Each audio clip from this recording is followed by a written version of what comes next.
Hello viewers, how are you? I'm BASUKU from Untitled TV, Morogoro. Welcome back. We are still going on with our topic, our Form 4 English topic, reading literary work. And today I'm going to focus on the criticism of the novel The Interview by Patrick Ngugi. And yes, just to remind you, if you really enjoy our lessons, don't forget to subscribe on our YouTube channel, Untitled TV. And if you really like, or if you are fascinated, interested in my lessons in particular, don't forget to like and share with your friends so that you motivate me more to prepare more of the very, very wonderful materials for you. Yes. As I said, we are going to deal with the criticism of the novel, The Interview. Remember, in the previous lesson, I tried to touch some of the themes, and today I'm going to finish these themes before we wind up, we finish this novel, The Interview. Yes, the next theme that we are going to check is luck and fate. Now you might be asking as to what luck is and what fate is. As you can see, these are some of this is the definition. You can make your own, but at least this gives you a big idea on what luck is. That is a good thing that happened to you by chance. You get something by chance. You didn't prepare for that to happen. It just happened. You can say what happened to Joy Kimani or Joseph Kimani. It was just by chance. It was not prepared. It was not planned, but it happened that way. That, for example, you are walking around, maybe doing something, going somewhere. Then on the way, you get, maybe you see some amount of money. You didn't plan to see that one, but it's just by chance. That's what we call lucky. But when you come to talk about fate, it's a power that is believed to control everything that happens to somebody and cannot be stopped or changed. That's what we mean when we talk of fate. You see, now in our novel, The Interview, you find that everything that happens in John's life seems to be controlled by powers outside himself. Everything that happens to Joseph Kimani, our main character in the novel, The Interview, seems to be godly planned, not human plans. They were not prepared, or they were not planned by Joy himself. They just happened by chances, and that's why we say Joy was very lucky boy. Joy was very lucky boy. You see, for example, Joy witnesses an accident, but the same accident that happens in front or before his eyes become a turning point in his life completely. The same thing which was supposed to be very bad. Now no one is preparing, or no one is praying or wishing to see it or to witness an accident. But the same accident that we don't like became the turning point of Joy's life, because by that, or by witnessing that accident, he finds himself close to the long-lost relationship, blood relationship. So you can see that was by chance. It is not very common that you witness an accident and then the same person whom you witnessed being involved in the accident becomes your turning point in life, from bad to good. So that was only by chance. Yes, the accident makes him miss the interview. How do you find this one? That you are going to interview, then you miss the interview because of an accident. And so you miss the interview because of that accident. And by missing the interview, that means that you don't have a job. But then, what happens? He missed the interview, he missed the job, but then becomes then in the future, through the same accident, secure the same job he was desiring for. That's different. That's not common, you see? That's not common. He gets another job that still works miraculous. Remember, as he was trying to find how to get the money and the like, he gets a job, a part-time job at the library, at the National Library. It was just a part-time job. And he didn't expect much from that job, you know, because he was not earning much. You see, it was just a part-time job to keep him living and keep him saving a little amount so that he could get the certificates from the school. But then, through the same part-time job, he meets Mercy, the receptionist at the library, who helped him getting a telephone to call Mr. Njogu. And through that one, he gets connected to his blood relatives. You see that one? Just by chance. It wasn't planned. He didn't know by going to that part-time job could get connected to his blood relatives. It's just by chance. It happened like that. That's what we call luck. Yes, you can see how the author in this page, that is page 59, tries to show how joy became lucky. You can see, for example, he say, throughout the lunch hour, Joy kept on thinking how by a stroke of luck he had come across the advert. You see, Joy was not a person who used to read newspapers, but at least that day, he took a newspaper and read. And remember, it wasn't that day's newspaper. It was a newspaper some days ago. All in all, he came across the advert. He came across the advert which was looking for the location of the old cook who got lost from her home. You see, it was by chance. That's a lucky now. That's being lucky. How can you find that one? It's not common. Something which has to do with being lucky. Was it by divine mercy that he had got the job at the library in first place?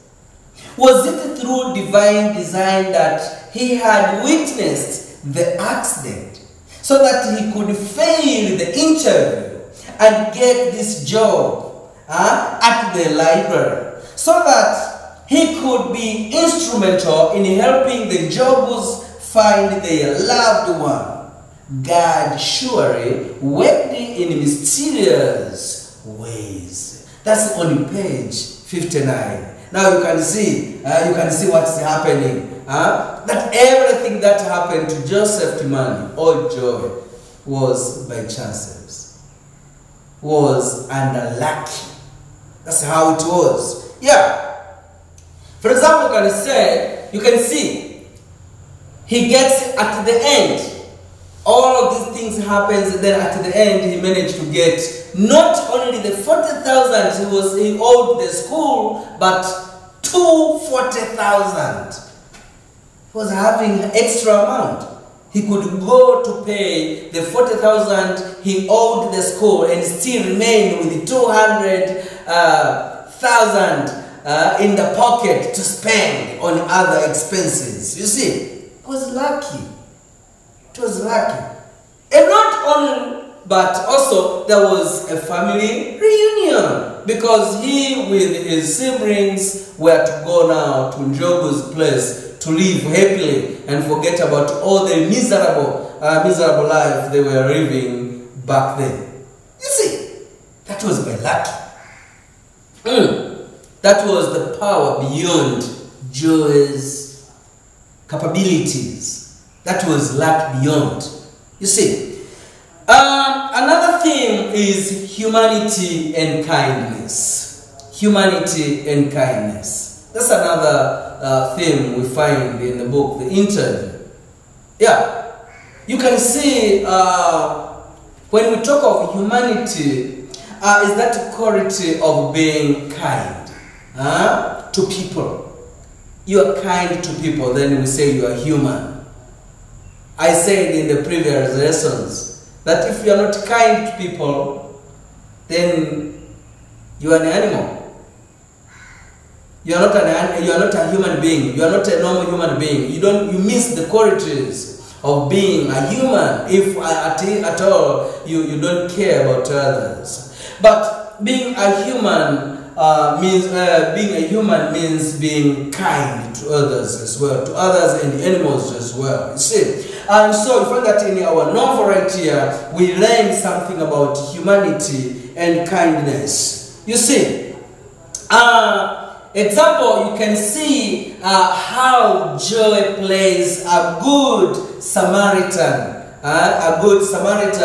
By helping the old Coco who was involved in an accident. Remember, before Joy was not aware who Cook was. It was just helping someone who is in trouble, helping someone who is suffering, someone who needs your presence as any other human being. You see, that's what Joy played. He played his party like any other human being, any other kind human being who would like to help others. You see, now that is being human. That's humanity, and that is a kindness that you are ready to sacrifice all your plans, all your jobs, simply because you are helping someone in need. You know, I have witnessed so many people nowadays in our society who don't have that joyous heart. They find someone is suffering in some ways, in one way or another. Instead of helping, they're just taking photos. Taking photos. Someone is drowning in a river. Someone is drowning in a well. Instead of diving and helping that person out, they're just taking photos, enjoying. Then in a seconds, you find that video all over the world. People checking what was happening. Is that human? I don't think so. That must be animal sense in us. And we need to change that one. You find someone helping, need help, you will help. Whether you know him or her, you don't know him or her, stop all the business that you are doing and go help that person. Be joyous kind. Yes. And you can see that some good Samaritans, remember, when there was that ethnic cleansing, the ethnic crash in Kenya, in that specific area, you can see that there are some people who were good Samaritans, who were helping those who were suffering from those killings and the like, from that massacre. They were taking those people to the Catholic mission somewhere in Londiani. Now you see, these are good Samaritans. Now when you see people are facing some trouble, are facing some problems, don't be one of the observers, the outside observers who will just report. Don't become a reporter. Instead, play your part in helping those who are suffering so that they get somewhere safe, and of course, God will pay to you. The return will be immeasurable. That is what I believe. The return will be massive from God. So we have to play your part in helping others who are suffering. I always say myself that I was born to save souls, and I believe in that. I was born to save souls, and that's what I'm doing even right now. I want to change your attitude towards helping others. Don't be selfish. Try to help others who are suffering, like the way these good Samaritans were doing when the ethnic cleansing was happening in that particular area of Kenya. Yes. Take an example, a good example of Uncle Jonathan. Uncle Jonathan was a very, very good person, a good Samaritan. That when his sister died, he didn't check the status he was in. Remember, he was newly married, and so the family was not that very big. It was just starting, and the family was just starting. He was newly married. All in all, he decided to take in the children of his late sister and tried to support by providing all the necessities, including clothing, food, schooling, and the like.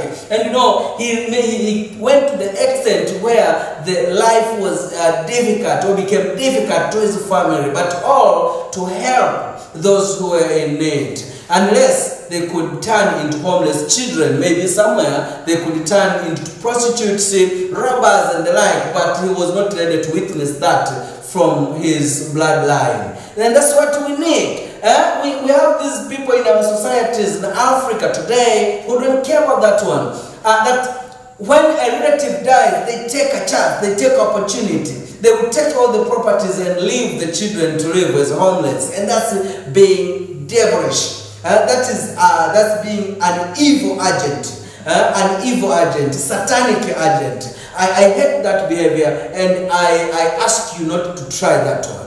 As you grow up, I know, I'm talking to you as a student right now, but in the near future, you're going to be a parent. And so I ask you to be a godly person.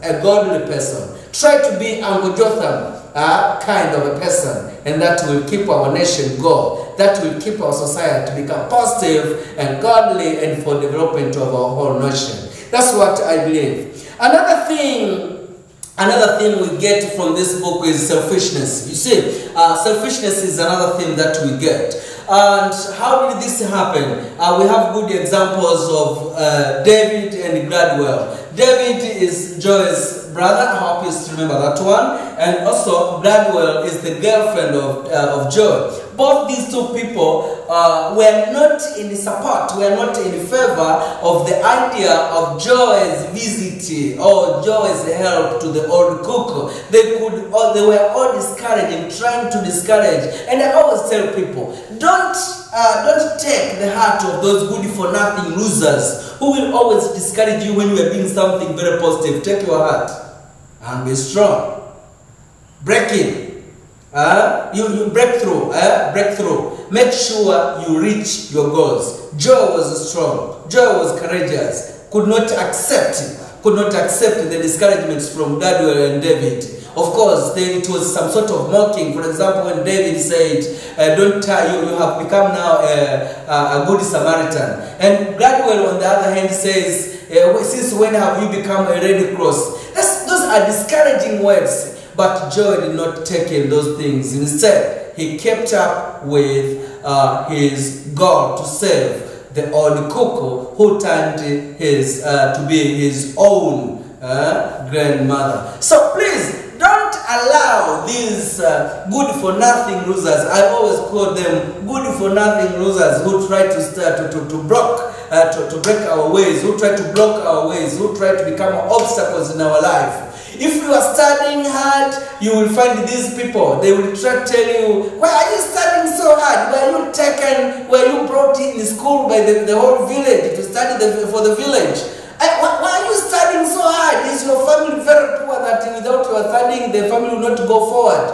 That's very nonsense. You should keep away. Don't be blown away by those small people. Because in front of God, you are very big and you are somebody we should trust him. And of course, we are looking forward. Don't you see our friend? It's our friend, it's our parent, it's our father, the President Magufuli. You see what he is doing. But don't think he started from there. In a few years back, he was a very young boy, a very little boy in the village. But now, he is our president, a trusted president. You see now? Now, I'm talking to you because I know that in the future, maybe you are going to be one of our presidents. You are going to be one of Magufuli we are going to see in the future. Or one leader we expect to see in the future.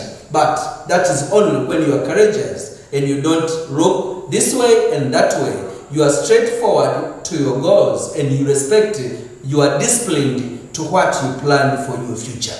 That's how it is. So, don't be selfish like Gladwell and David. Focus. Don't be selfish. Think of others. Take care of others. Make sure you know who is around you, who needs help. Help when you have that position, when you have that ability. Don't be selfish like Gladwell and David.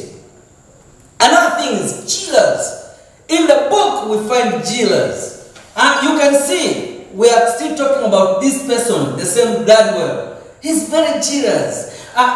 In her mind, he thinks that Joe is taking more attention, is paying more attention to the old cuckoo instead of her. That's being jealous. You know, the status of the two were different. Gladwell is just okay. Old cuckoo is sick. How could she fail to identify these two differences? She's okay. The old cuckoo is suffering. What Joe was trying to do was paying attention to the need. That's what's happening. But we have such people. You do something, they think you have neglected them. And that's very bad. Joe was not neglecting Gladwell. Instead, was trying to pay attention to the need. Was trying to do the needful thing at the time, at the right time, you see. So don't be jealous when you find someone is trying to do something and maybe you are left behind to some extent. Try to be considerate, be reasonable. Try to be conscious so that you don't miss the points. Yes. Another thing that we see is sacrifice. In that book, we find sacrifice, and I think when we talk of sacrifice, then joy becomes the center of your concentration. Because if it is sacrifice, joy sacrificed a lot. Are you sacrificing yourself sometimes? If really you are a godly person, you must have done that a lot. Sacrifice, I like it because myself have sacrificed a lot. Yes, I've sacrificed a lot. To this extent, you see me. Joy was sacrificing, I sacrificed a lot in the stories you have seen. First thing, he misses the intern just because of serving this old cook whom he didn't know a little bit. But he sacrificed. You can see. He sacrificed his time to visit old cook at the hospital now and then. It's not that Joe was not having some things to do. Joe was busy. First, he was having the busy head, thinking on how to get the job, how to get the money, to get the certificates from school. So the head was busy already. The life of Joy was busy by itself. All in all, he managed to visit old cook. Do you remember what happened at the library? Sometimes he even asked me for a permission to go visit old cook at the hospital. That is sacrifice. That sometimes you keep away some of your businesses to attend others' businesses. And that is sacrificing. That's only with human. And when I say human, I mean those people who have humanity in them. Those are the only people who can manage to sacrifice. Different from that one? No, it doesn't happen. So you must be a person who sacrifices for others. I still have these good examples of the people whom, when we were still in school, when you ask him of something, as a help, would stop everything just to help you first, and then when you are gone, he will go on to his business. Yeah, and that was very good. That was very good, and I like it.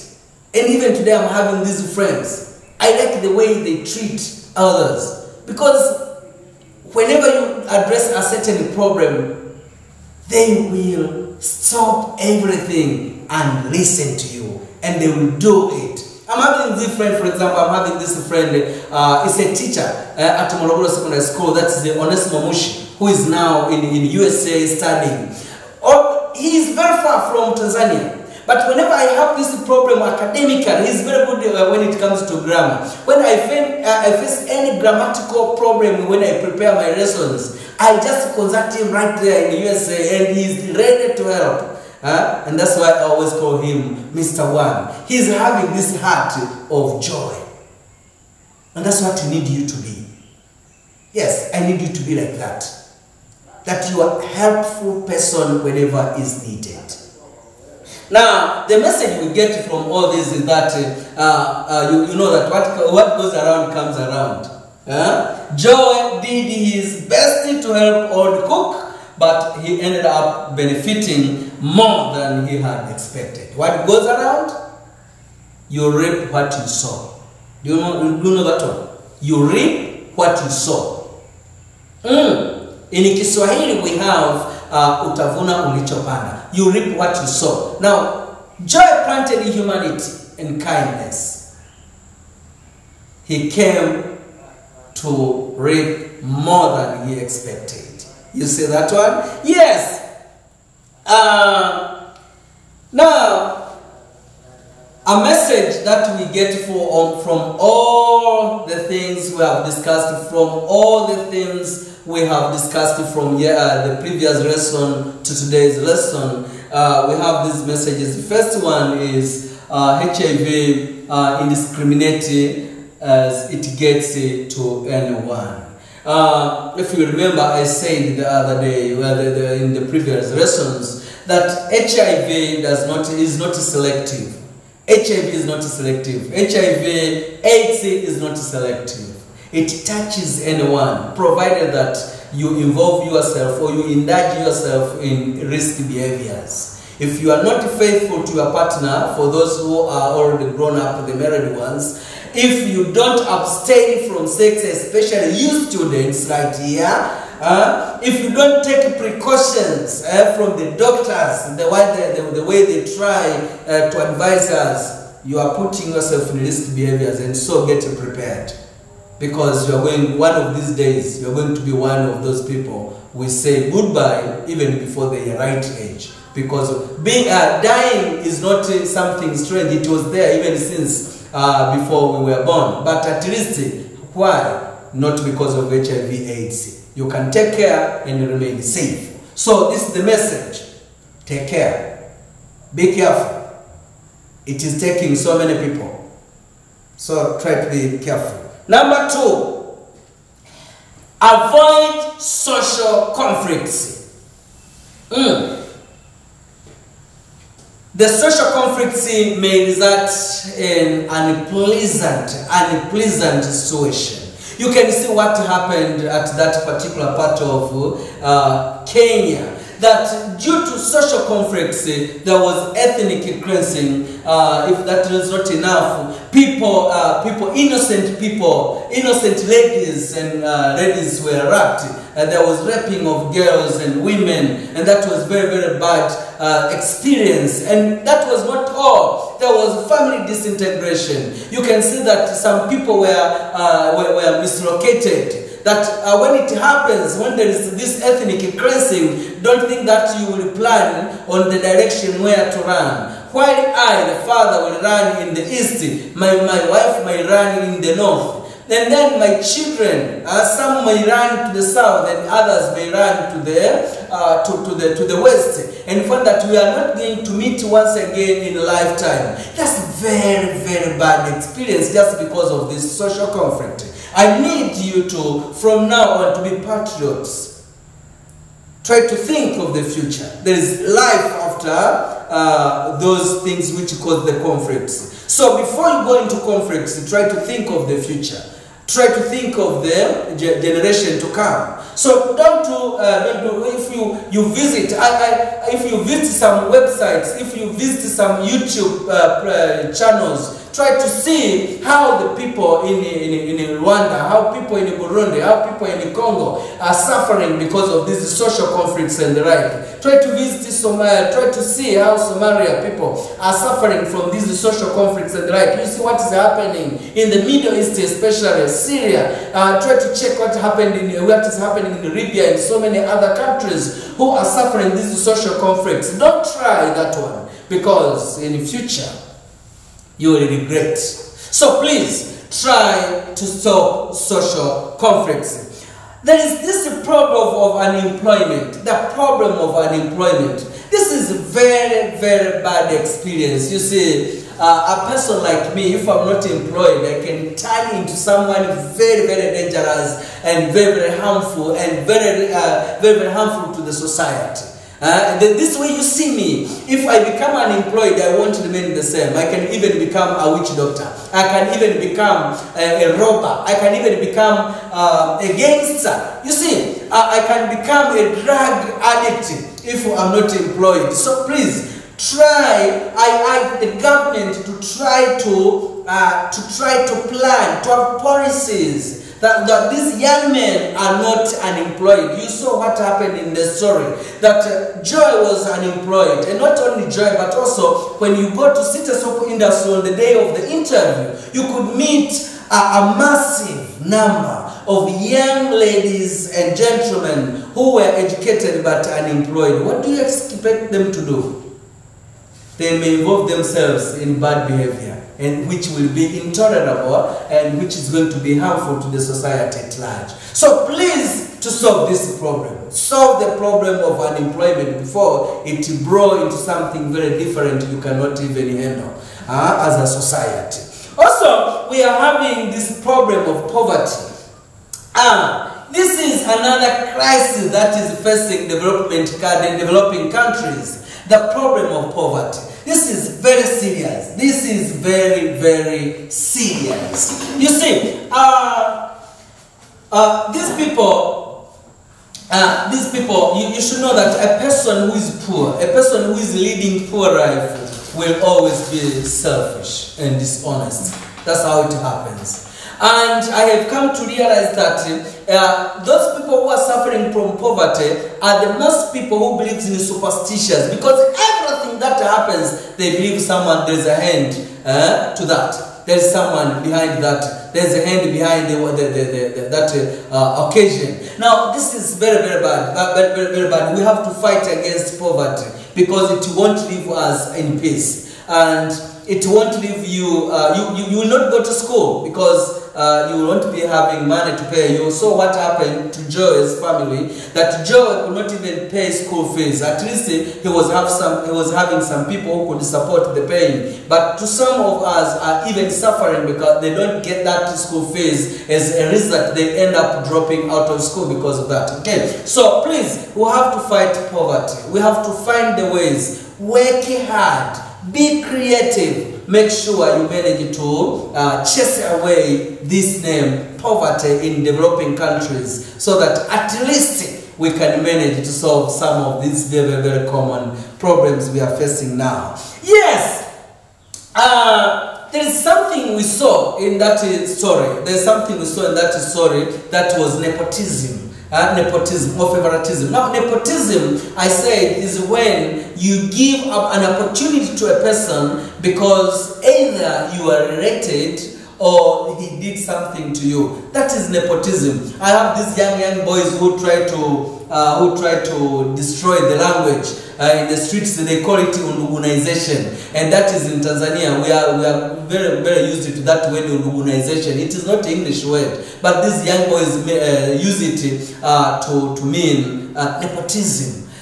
We should not employ people because we know them. No.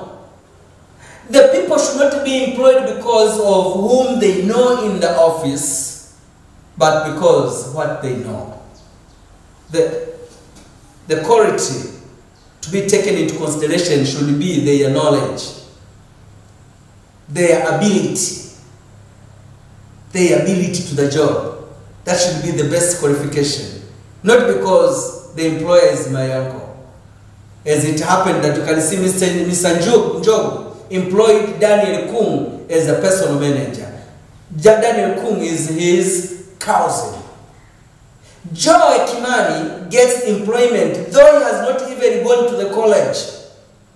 He's just a secondary school leaver, but gets employment in the city soap industry just because he is related to Mr. Njogu.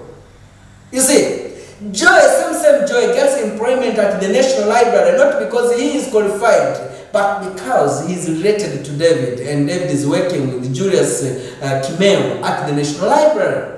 Now that should not be the courage to take in someone into job simply because you know him, but we should check the ability, the qualifications, the academic qualifications, the skills that a person is having. I think that should be the best qualifications when we take people for a certain job.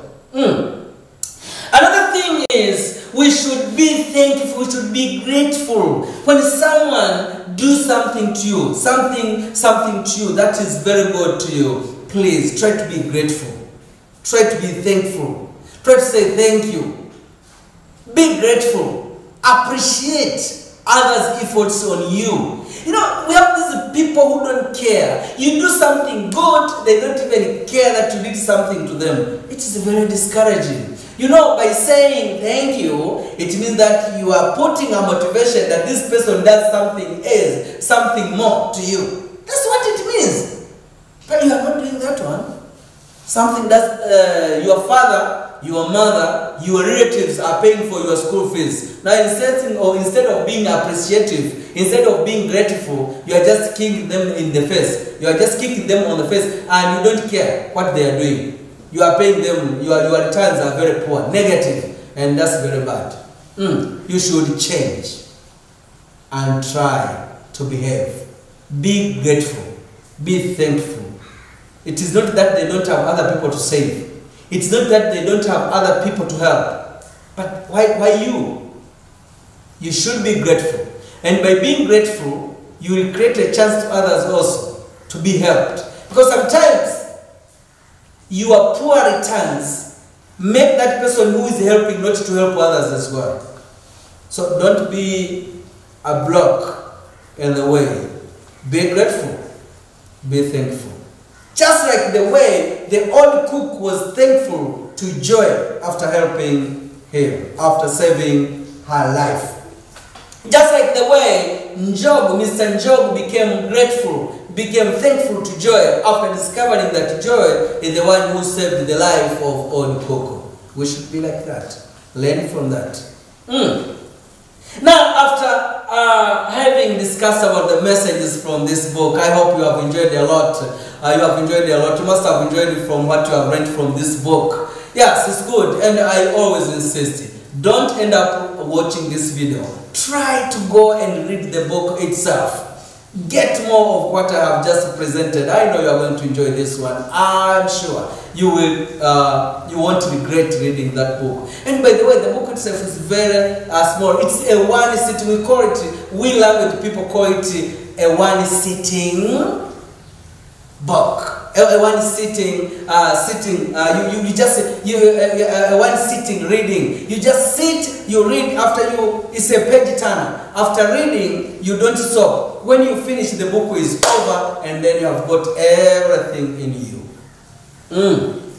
That's very good. Now, after we have just finished about the messages. Now, I'm going to finish by dealing with the conflicts which are found in this book. The conflicts which are found in this book. There are some conflicts in this story.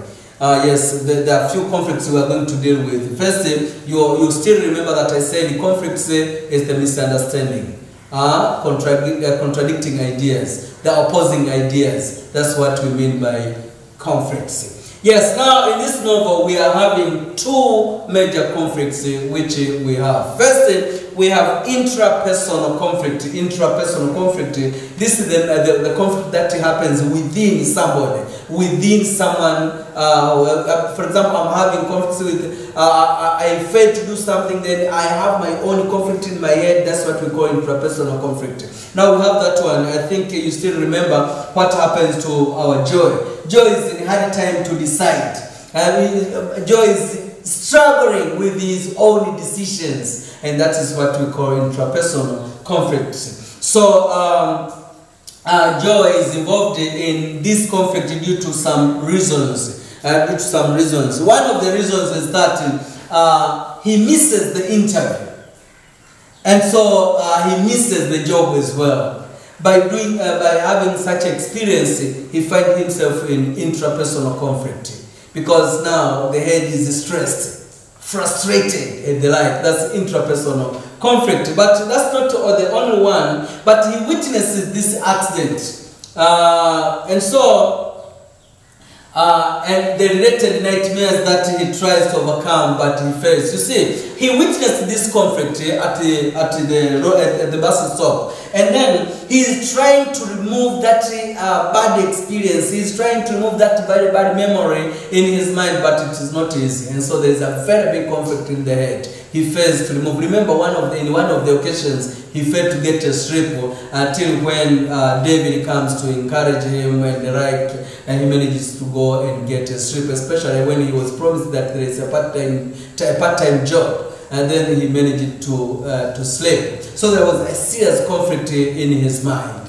And so you can see on page 32 here, where the book reads, every time he closed his eyes, he saw the pitiful figure of the old woman being knocked and dragged by the matatu.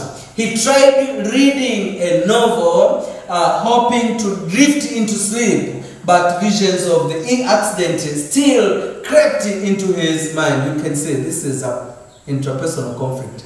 The head was in conflict. He couldn't even get a sleep even by reading the novel and the like. So you can see that that was another conflict. So we have this one. First, he missed the interview and the job. It brought conflict in the mind. Then he witnessed an accident whose memory failed to leave the head. That was another conflict. And the third conflict is when he finds out that Njogu has taken Cook's secretary. Remember, he was having this tendency of visiting the old cook at the hospital to see the progress, health-wise and the like. But then the other day when he went there, the old cook was not around. The old woman was not around. That was another conflict. It was very, very confusing experience. That was very, very bad experience. Where? So he was having so many questions to ask. Who has taken her? Where has she gone? And the like. So he was having a lot of these questions in the mind, and that was another intrapersonal conflict. You see, another type of conflict we were having in this story was social conflict. Social conflict. That was another conflict. I think you still remember what happened at Uasin Gishu district. At Uasin Gishu district, you can find that where there was this ethnic cleansing, where people were massacred, women and girls were raped and the like. And now you find that that was another type of conflict which we witnessed. You can see through this social conflict we came across these things, massacre or massive killings. That was one, and the properties were destroyed, farms were destroyed, houses were destroyed, and the like. And this was experience from the social conflict. And as I said, the raping was another experience which we came across as we were reading about this Uasin Gishu district ethnic cleansing. This is another thing which we came across, raping of women and these girls. Another thing we experienced due to that social conflict was family disintegration. You can see what happened, that the parents were killed, and then the children were taken to Uncle Jotham, were taken by Uncle Jotham. And so while the grandmother, Wacheke, and other relatives are separated as well. And so you can see what happened, that the social conflict led to this family disintegration. Another thing, as I said, was land alienation. Land annexation, land appropriation. This is another thing which took place. That you find that before the death of the parents, David or Joy's family was owning a land, but then after that they could not own anything. That's why sometimes back when David went to visit the place, he was threatened not to go there once again. You can see when you visit in this page 6, when David visited what had once been their homestead years later, he found strangers living on the farm, and they dared him to set foot on the compound if he valued his life. So you see that the land was taken by strangers after that social conflict, and so that's why I said conflicts are not good. Conflicts are not good in the society. But why are we reading this story? Is there a necessity of wasting our time reading this novel? Do you find any good thing? Do you find any necessity of us using or spending all this time reading this novel? Now we call to what we call relevance of the novel. Relevance of the novel. This novel is relevant to our society. And when you say it is relevant, as far as literary work is concerned, is when it touches or is when it reflects what's happening in the society. Now when you read the novel, the interview by Patrick Ngogi, you find that the whole content in this book is relevant to our society. For example, even today, AIDS is killing people day by day. Even today, people are dying of HIV/AIDS, as it is said in the story. And even today, you can see many people are killing themselves because when they discover that they are infected with HIV/AIDS. So the book is relevant because the things about HIV/AIDS, the things narrated in the story are happening in our society as well. Yes, don't we have an employment problem in our society? Don't we have jobless people? Very many. We are having a lot of them. Many people are very unemployed. Many people are unemployed. We have a lot of jobless people. And so the problem that is portrayed, or the problem that is exposed in this story, the interview, is still persisting even in our land, Tanzania. So the book is relevant. Yes, the gap between the rich and the poor is widening day by day. Yes, you can see we have the have and we have the have not. We have the rich, we have the poor. I hope you know that one. You visit places, you are in Dar es Salaam, for example. When you visit a place like Mbezi, Sasani, you cannot compare with the place like Tandale, Kekomanga, Tandika. You cannot compare those places. They are not the same. You see, maybe you are right here in Morogoro. You cannot compare life at Liti, Forest, life at Mfuruni area. You cannot compare it with the areas like Chamwino, Msamvu, Mafisa. Those are two different places. The people in those areas are living different lifestyle. You see? So we have the gap between the have and the have not. While at your home you don't have a single bicycle, while at your home you are thinking a lot of what to eat today, there are people somewhere who are spending more than 50,000, more than 100,000 a day. While at school you don't manage to take tea. While at school you don't manage to get a single bag. There are people whose your school fees is their pocket money at your own school, at the school. So we have the very big gap between the have and the have not. And the last but one, there are few generous people in the society who can sacrifice their life to save others as Joy did. Try to imagine, at the bus stop, the old woman is knocked by matatu. All the people around there are just standing as if nothing happened. It's only Joy who managed to dive and help the old woman. What does that tell us? That we are having many people in the society, but humans are very few. We are having many people all around, but humans, I mean those created with humanity and kindness, are very few. The Joy type are very few. That's what we learned from that one. And the last one, nepotism, is in our society as well. People are getting jobs just because they have some close relationship with those people in the offices, the employers. That's nepotism. In short, you can say this book is relevant and it is worth reading. And that's why I insist that you read it. This marks the end of my lesson.